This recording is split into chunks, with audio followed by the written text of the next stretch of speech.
FrontSeatDog back with another Fox Body tip when installing your distributor. It's going to take a few tries. Don't get frustrated. What you're fighting is you got a gear on the bottom of the distributor, you got a gear on your cam. They have to mesh. When they mesh, your rotor is going to move, but you have to line up your rotor with the mark we made on the housing. That way your rotor is in the right position, matching the number 1 terminal on your distributor cap.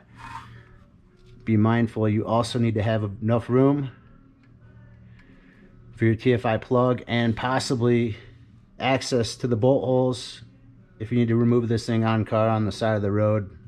It's happened a bunch. Be prepared, fellas. Have an extra TFI module or 2 in the car at all times. Now, I've been playing with this for a while, so we're just going to go until I get it right.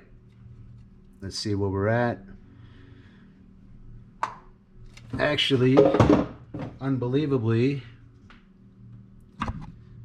even though I did it a handful of times on and off camera, this is the first time it's where I like it, and still allowing me full access to the TFI module and plenty of room for the plug and wiring. That's going to get us close enough once we finish reassembling everything else to go ahead and attempt our first start. Once it's running, of course, we're going to have to do a base idle reset, timing reset, various other things, but your distributor cap, rotor is pointed where you need it to be. Your distributor is fully seated. You should be good to go. Please follow along. FrontSeatDog. Like, share, and subscribe.